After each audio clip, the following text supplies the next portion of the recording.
आप सबको मेरा शालोम और जय मसीह की।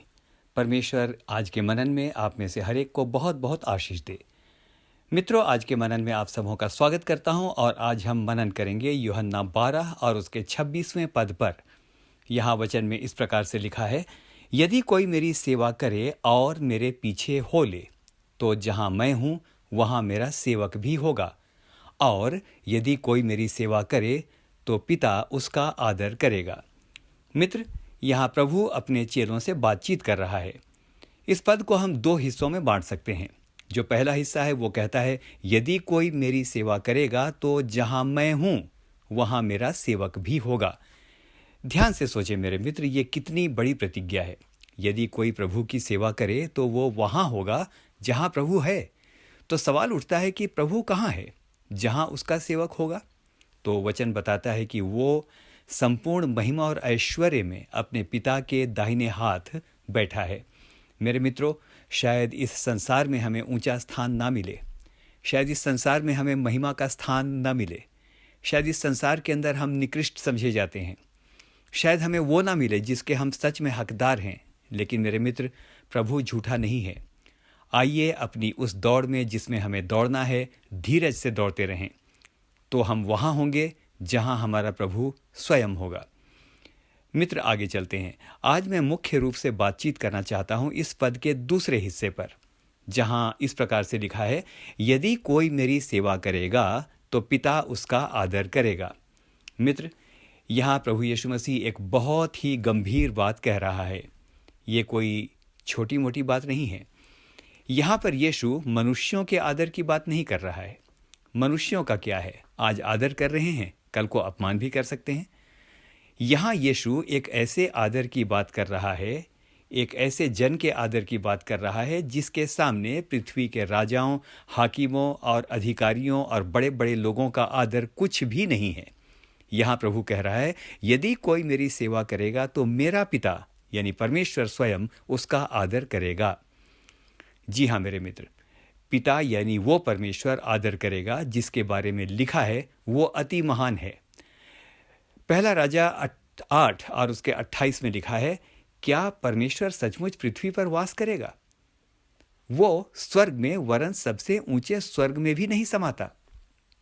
ऐसा परमेश्वर, भजन संहिता 104 उसके 2 में लिखा है, वह परमेश्वर उजियाले को चादर की नाई ओढ़े रहता है और समूचे आकाश को तंबू के समान ताने रहता है। जी हाँ मेरे मित्र, यीशु उस पिता की बात कर रहा है जिसके लिए कहा गया कि आकाश उसका सिंहासन और पृथ्वी उसके पांव की चौकी है।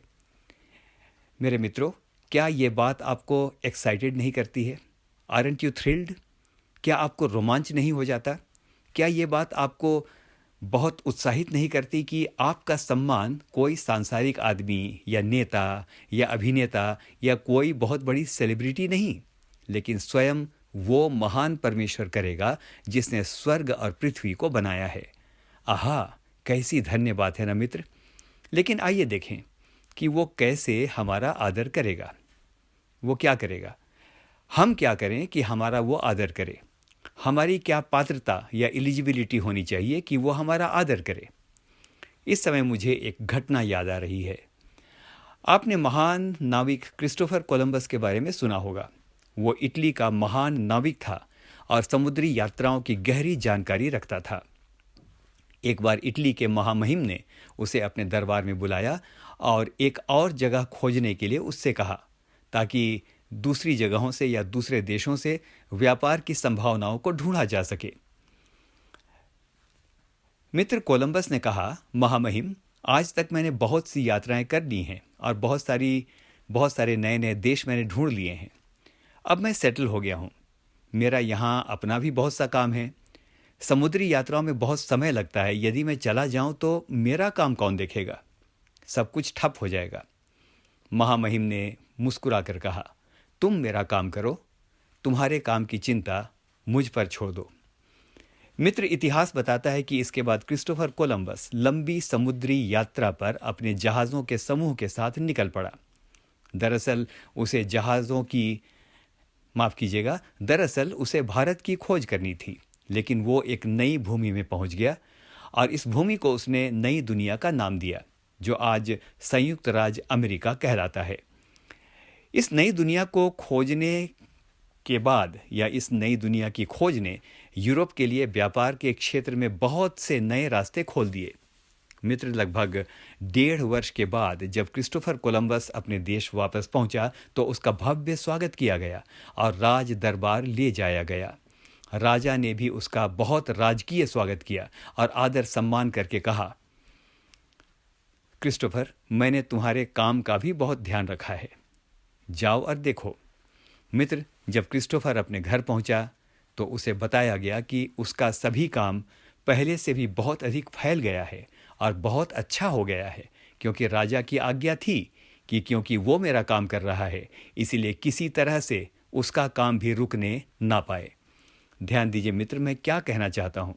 क्रिस्टोफर कोलंबस ने राजा के काम की चिंता की और राजा ने क्रिस्टोफर कोलंबस के काम की चिंता की। मित्र, मुझे एक बहुत खूबसूरत वक्तव्य याद आता है, mind the business of God and God will mind your business. Give the best to God and the best will come back to you. आइए मित्र, अब मनन के अंत में विचार करें। ध्यान दीजिए, राजा ने उसे दूसरे देश अपने काम से भेजा था, दूसरे देश है ना, और आश्वासन दिया था कि यदि वो उसका काम करेगा तो वह उसके काम की चिंता करेगा। मित्र, यही बात परमेश्वर ने हमारे साथ किया है। उसने हमें इस संसार में भेजा है कि हम उसका काम करें। निश्चय जानिए, यदि हम उसका काम करेंगे तो वो हमारे सभी कामों को ऐसे तरीके से संभालेगा जो हम सोच भी नहीं सकते। क्या मित्र, आपको ऐसा लगता है कि अपने बहुत सारे कार्यों में आपको वो सफलता नहीं मिलती या वो आशीष नहीं मिलती जो मिलनी चाहिए? एक काम करके देखिए, आज जब इस लघु मनन को आप सुन रहे हैं, एक निर्णय लेके देखिए, जिसने आपको भेजा है यानी परमेश्वर ने, उसका काम कीजिए और आप देखेंगे कि आपके कामों का प्रबंधन वो स्वयं अपने हाथों में ले लेगा और आपका आदर ही नहीं करेगा, लेकिन वो आपको बहुत अधिक उन्नत भी करेगा।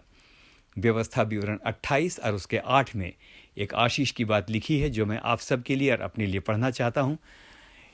लिखा है, यदि तू मेरी आज्ञाओं को माने, तो यहाँ पर लिखा है, तेरे खत्तों पर और जितने कामों में तू हाथ लगाएगा उन सबों पर यहोवा तुझे आशीष देगा। इसीलिए जो देश तेरा परमेश्वर तुझे देता है उसमें वह तुझे आशीष देगा। मेरे मित्र, बहुत आयत के साथ परमेश्वर हमें आज के इस मनन में आशीष दे, हम में से हर एक को संभाले।